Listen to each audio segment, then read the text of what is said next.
Hilton brings you new ways to stay, with experiences that let you capture the glory days. Introducing the Graduate Hotels.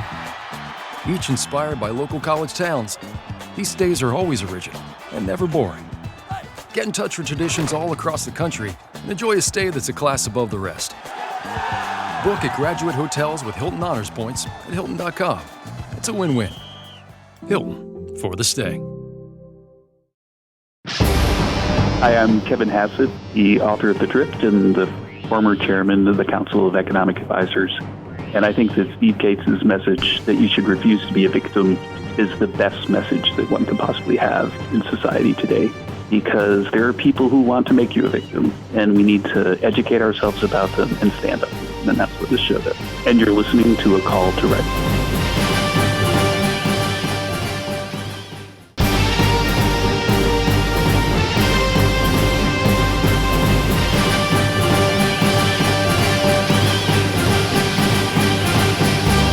And welcome back, ladies and gentlemen, to the exciting show that you tell us you like so much, the Call to Rights radio show, with me, your host, Steve Gates. For well over 15 years, the main theme of our radio show has and always will continue to be this: the Bill of Rights, the Constitution, American exceptionalism, and as we say on this radio show proudly, a victim is simply someone with no options. Always fight back legally and responsibly. And as we continue with our historical subject matter, we also interview so many of the Regnery people who do provide us with some great books to open our minds. And today, in just a few moments, we'll be meeting someone very special to this audience, Kevin A. Hassett, his brand new book, The Drift, Stopping America's Slide to Socialism. We do appreciate his time ahead of time. But a brief introduction of our very special guest, Kevin Hassett, a distinguishing visiting fellow at the Hoover Institution and managing director of the Lindsay Group. Served as chairman of the Council of Economic Advisors from 2017 to 2019, and returning to the White House as a senior advisor to President Trump. He helped guide the economic response to the coronavirus pandemic, and prior to his White House service, Hassett was a resident scholar at the American Enterprise Institute and a senior economist to the Board of Governors of the Federal Reserve System. A graduate of Swarthmore College, he earned his Ph.D. from the University of Pennsylvania and is taught at Columbia University and the New York University School of Law. He's the author of the best-selling books Dow 36,000 and Bubbleology. Kevin, thank you for joining us on the Call to Rights show today. How are you? Well, it's a real honor to be here. Thank you so much, Steve. Well, thank you, sir. And as we go back for those lexicographers out there, the Merriam-Webster Dictionary, the main title of the book, what is a drift? And the dictionary says something like this: something driven, propelled, or urged along, or drawn together in a clump. But Kevin Hassett's dictionary and his definition of the drift is as follows, and I quote, "The tendency of a capitalistic society that has long prospered with free speech and free markets to produce intellectuals, politicians, institutions, and media that propel said society towards socialism and totalitarianism," end of quote. Kevin, it's an honor to have you here, as I mentioned before, and talk a little bit about the position that you held there at the White House. The Council of Economic Advisors, you were the 29th chairman. That's a high honor. Yeah, thank you very much. You know, it's really the sort of highest honor that an economist can have, to be the chairman of the Council of Economic Advisors. And, you know, the radio audience will definitely know lots of people who've had that job before, like Alan Greenspan, Ben Bernanke, Janet Yellen, Marty Feldstein, and so on. And so it really, I was stunned and honored when the president asked me to do it. And your job as the CEA chair is to be the main economic advisor for the president. And the CEA chair also has an enormous amount of sort of unique authority within the White House, because it was created sort of separately than a lot of the jobs in the White House. It was created by the 46 Employment Act. And back then, Congress was worried that we might turn into a socialist country, because you could end up with liberals in the White House who didn't really believe in capitalism. And so they made this thing called the Council of Economic Advisors, where we basically have a direct line to the president, and it's filled with economists. And our job is to basically, in some sense, defend free markets and explain to the president what's going on with the economy and what policies might do if we pursue this or that. It's interesting, Kevin. You say in your opening quotes here in the little paperwork that comes with these particular books, and also in the book, that you weren't always a Trump supporter. So tell us a little bit about that. And then, as being around this individual and this particular Republican administration, You changed your views on many of these subjects, but describe your early days of not necessarily being a Trump supporter and kind of what made the change, and I think the audience would love to hear that, much of which is in the book, of course. Oh, sure, yeah, and I think that I don't want people to think that I was ever, opposed to Donald Trump. Sure. But I was just like everybody else, sort of skeptical about him. I only knew what I saw on TV. I had worked as an advisor for previous presidential candidates, John McCain and George Bush and Mitt Romney, and was probably, from my perch as research director at the American Enterprise Institute, viewed as kind of the type of establishment Republican that isn't normally associated with Donald Trump. But when the president asked me to take the job, I was honored and I agreed to do it, but I didn't exactly know what I was in for. I had only seen him on The Apprentice a little bit, and was a little bit worried about, whether I would do well in the position. In particular, one of the problems I had was that a lot of the people that were big fans of the president didn't seem to be big fans of me because I had different positions than the president on a few things, like, for example, free trade, where I had a pretty well-established position, as most economists do, that was, different from the president's. But I got into the White House and I started working with him and seeing him in action in the Oval and in meetings about economic policy. And I grew to be very, very close friends with President Trump, and you can see that sort of evolution in the book, so much so that I even just had dinner with him down at Mar-a-Lago a few weeks ago. That's awesome. That kind of change is something that I never expected, and I'm sure he didn't expect either, because you might recall at the beginning of the administration, he said things like, I never hired an economist. I don't think economists are worth anything at all. But I think that I proved him wrong about that, and the two of us worked very, very well together. And in the book, we talk about all of the great economic accomplishments of the Trump administration. And I go into a lot of sort of inside baseball, like take you inside the room, the Roosevelt Room or the Oval Office, where the president was literally designing economic policies to fight the drift. And he himself, you might recall, all the way back to the convention before he was elected president, spoke a lot about the Democrats, or many Democrats' devotion to socialism. And as I was right there on the front lines fighting socialism, I more and more became aware that there really is a drift in our country that's very close to winning. And it's super important to identify it, to identify the people behind it, and to think about both what Donald Trump did to fight them and what we can do to keep the fight going. Ladies and gentlemen, if you're just joining us on the Call to Rights radio show, we thank you for your time and interest in the subject matter that we always talk about, our Constitution, our Bill of Rights, Second Amendment, and always ways to refuse to be a victim. Our very special guest today, and we're proud to have him and call him a friend of the show, Kevin Hassett. His new book, a Regnery book, out about a month or two, but a must-read, ladies and gentlemen, if you're interested in seeing, in this man's opinion, his experience in the White House and where America is not necessarily going to go if people have it their way, like we do on this show, the subtitle, Stopping America's Slide to Socialism. Kevin, I wonder if you could do this more of a humanistic side. What do you think the people have so wrong about President Trump from the media side, working around him? I mean, it seems to me when I talk to many people who are in this administration, obviously they have many things to talk about, a singular message, that the man was very focused. His plans, of course, were laid out very well, and the people around him, though many of them didn't agree, or maybe he didn't agree with things. Describe this man from the personal side, maybe as contrary to what the media describes him, all the way from the Russia hoax all the way down. How does President Trump, in your mind, go down in history? Yeah, it's a great question. And again, it's something that I go very deeply into in the book, because I think that one of the things that is a responsibility of people like me who go into a White House is to sort of write or help write the first draft of history, because the opponents of President Trump, they're going to want to write the history of him. And, somebody who's actually there, had experience working with him every day, needs to portray what it was like. And there are a lot of episodes in my time in the White House, which was stretched almost for the whole 4 years, that really jump out at me, that surprise people when they read the book and talk to me about it. But one of them is that one of my favorite stories, which shows something about his character and his heart, is that my job as the CEA chair is really interesting in the sense that a lot of people don't know this, but the chairman of the Council of Economic Advisors gets all the economic data, which moves markets or potentially moves markets and so on, a day before everybody else in the country.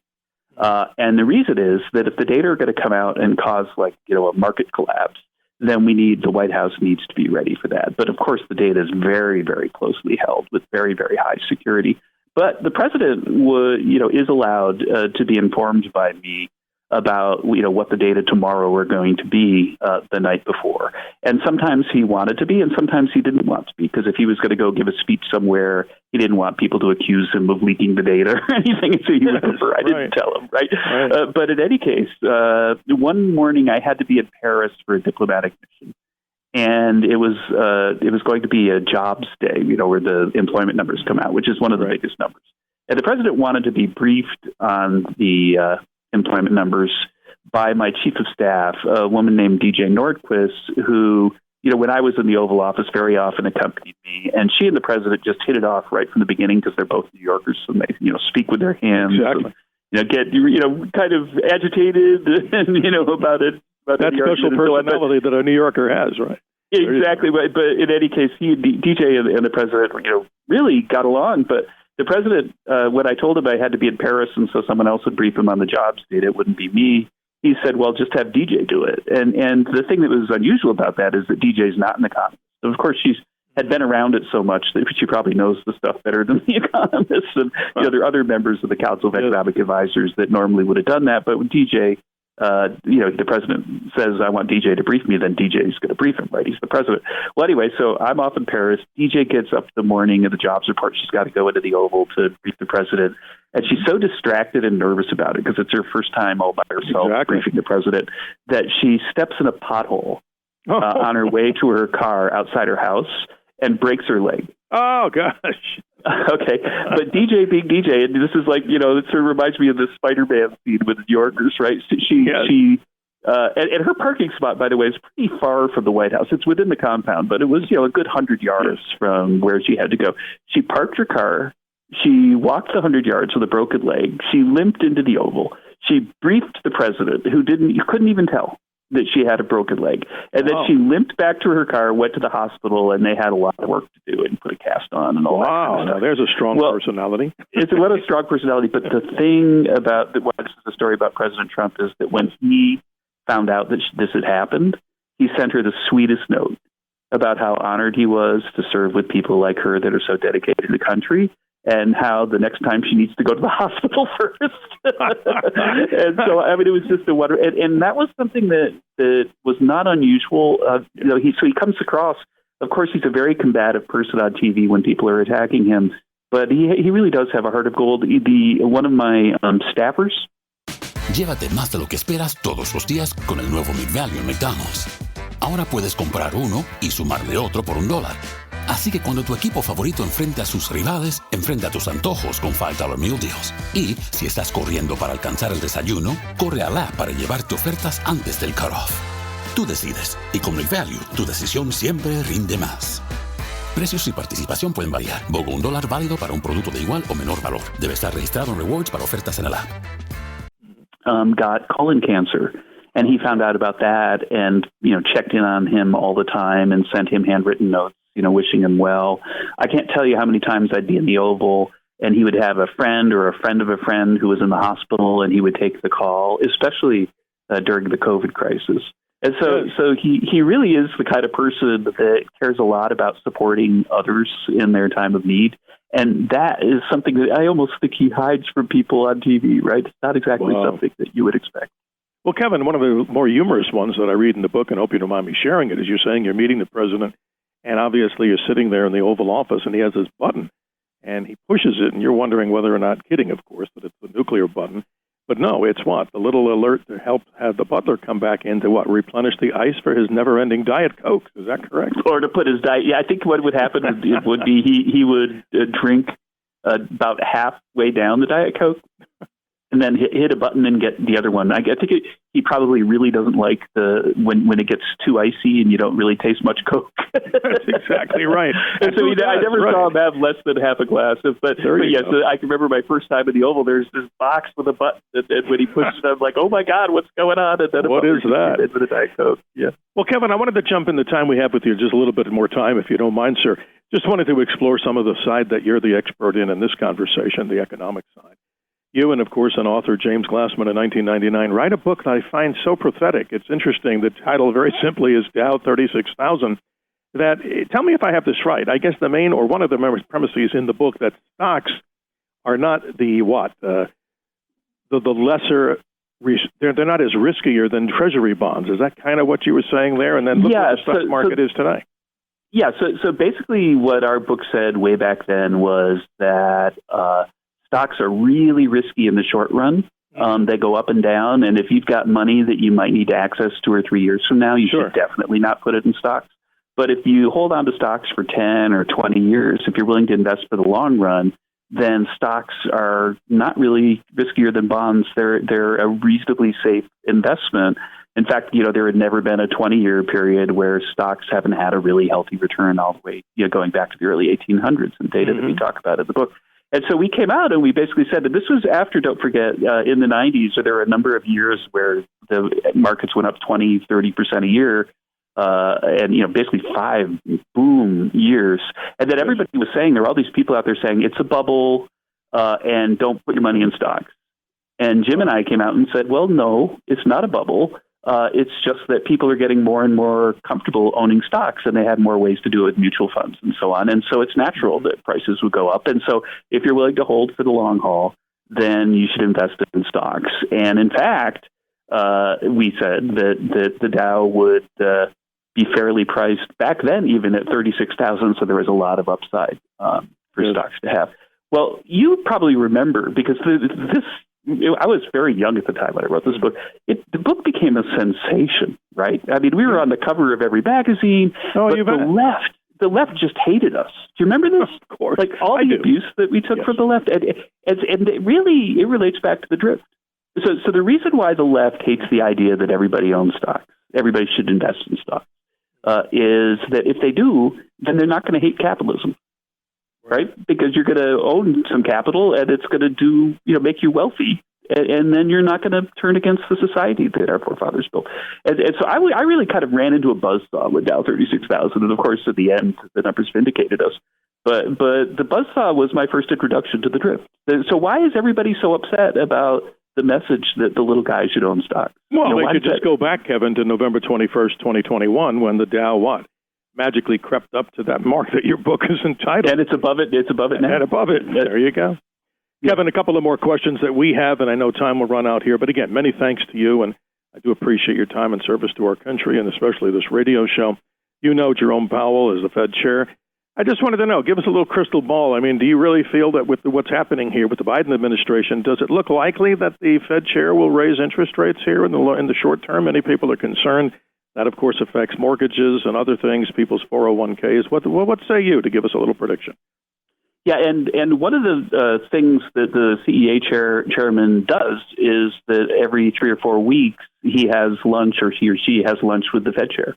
And so, I was part of the team that helped pick Jay Powell to be the Fed chair, and I had lunch with him, every month the whole time I was there in the White House. And I know him very well, and of course don't have any inside baseball knowledge about what he's going to do right now, but I could say that inflation is out of control because of the really, really reckless spending of Joe Biden and the Democrats. And in fact, if the inflation stops at the double-digit levels that we saw in the 1970s, I actually think we might be lucky. I think that it could be worse than that. And Jay Powell's a competent guy. He's a good person. He, has a job to do, and he intends to do it well.